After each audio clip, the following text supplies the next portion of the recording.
पुष्पा भाई, मैंने आपको पहले भी इंश्योरेंस के बारे में बताया था, लेकिन आपने जब भी इंश्योरेंस पॉलिसी लेने से मना कर दिया था।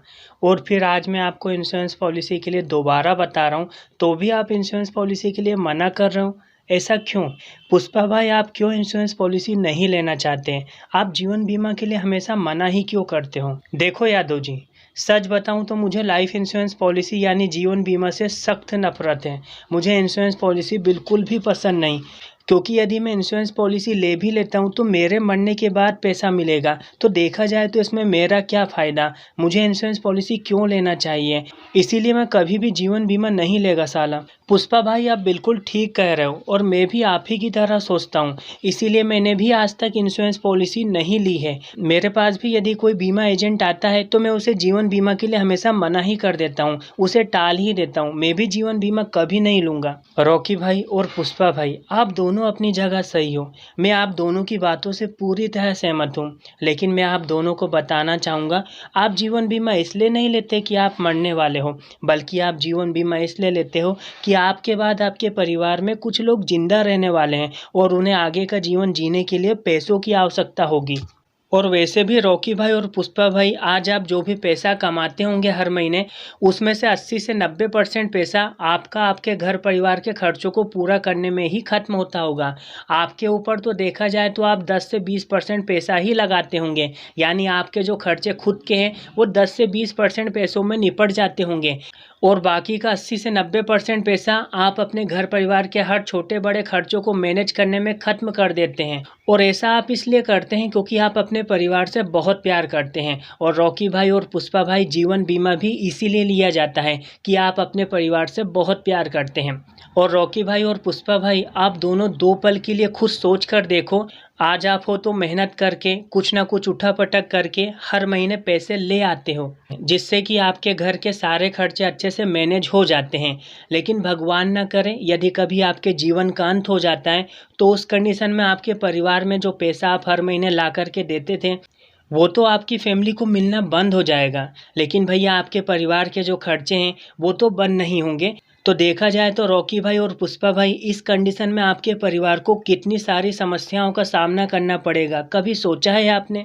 रॉकी भाई और पुष्पा भाई, मैंने हंसते खेलते घर वालों को तबाह होते हुए देखा है, परेशान होते हुए दिखा है। जब उस घर का यदि कोई कमाने वाला सदस्य उनके बीच नहीं रहता है तो उन्हें बहुत सारी मुसीबतों का सामना करना पड़ता है। तो रॉकी भाई और पुष्पा भाई, कभी आपने इस बारे में विचार करा है? कभी आपने ऐसा सोचा है कि आपके ना रहने पर आपके परिवार को कितनी सारी समस्याओं का सामना करना पड़ेगा? नहीं यार यादव जी, ऐसा तो कभी मेरे दिमाग में आया ही नहीं कि कुछ कभी ऐसा हो भी सकता है। हाँ यादव जी, ऐसा विचार तो कभी मेरे मन में भी नहीं आया। और देखा जाए तो ये एक बहुत बड़ी समस्या है। हाँ रॉकी भाई, ये बहुत बड़ी समस्या है, क्योंकि हमारे ना रहने पर परिवार को जो पैसा हर महीने मिलता था वो तो बंद हो जाएगा, लेकिन खर्चे थोड़ो ना बंद होंगे। तो देखा जाए तो इस कंडीशन में तो हमारे परिवार को बहुत सारी समस्याओं का सामना करना पड़ेगा। हाँ पुष्पा भाई, उन पर देखा जाए तो मुसीबतों का पहाड़ टूट पड़ेगा। मुझे तो सोचकर ही डर लगता है। तो रॉकी भाई और पुष्पा भाई, यदि मैं आप दोनों की इन समस्याओं का समाधान आज ही कर दूं तो कैसा रहेगा? आपको कैसा लगेगा? बिल्कुल यादव जी, आप तो हमारी इस समस्या का समाधान अभी ही कर दो और हमें बहुत अच्छा लगेगा। बिल्कुल, आप बताओ हमें क्या करना पड़ेगा? हाँ यादव जी, बोलो हमें क्या करना होगा? हम क्या करें जिससे कि हमारे परिवार को कभी भी किसी भी तरह की आर्थिक समस्या का सामना ना करना पड़े?